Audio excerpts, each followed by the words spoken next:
Hello everyone, welcome back to my another blog. আজকে তোমাদের সাথে একটা অন্যরকম ব্লগ শেয়ার করতে এসেছি। হ্যাঁ, মানে কলকাতায় শিয়ালদা স্টেশনে আমরা কেন ছিলাম, ছবি তো দিয়েইছি, অনেকে জিজ্ঞেস করেছো আমরা কেন ছিলাম। তো কেন ছিলাম এর উত্তর নিয়ে এখানে আসলাম। তো এটা দেখে কি কেউ চিনতে পারছো?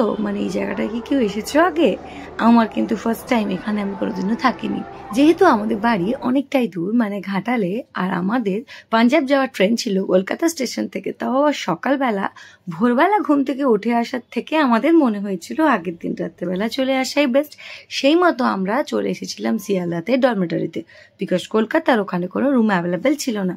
সেটাই তোমাদের সাথে একটু শেয়ার করব। চলো রুম ট্যুরটা একটু করিয়ে দিই, ভাবলাম তোমাদেরও কিন্তু উপকারে আসবে। চলো একটু রুম ডিটেলসটা জেনে নিই, আমার সাথে সাথে তোমরাও দেখে নাও।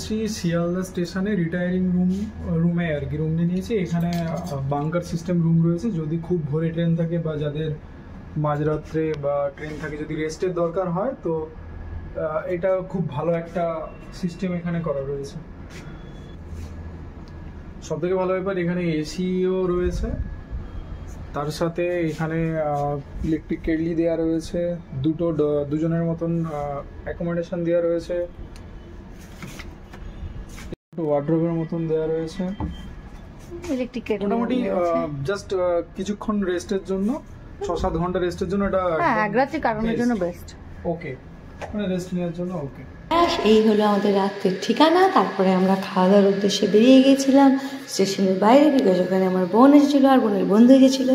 তো ওদের সঙ্গে দেখা করে রাত্রেবেলায় মোমো খেয়ে একটু ঘোরাঘুরি করে আড্ডা মেরে, আর এই দেখো এখানে জগদ্ধাত্রী উপলক্ষে ঢাকিরা সব নেমেছে, তারা বাজনা প্র্যাকটিস করছে, সেটাও একটু ওখানে দেখলাম, অন্যরকম অভিজ্ঞতা। খাওয়া দাওয়া করে একটু গল্প করে সবাই মিলে আড্ডা করে, এই যে আমার বোন হাই করছে, তারপর আর কি সোজা আবার আমরা রুমে চলে আসলাম। কেমন লাগলো আজকের মিনি ব্লগ অবশ্যই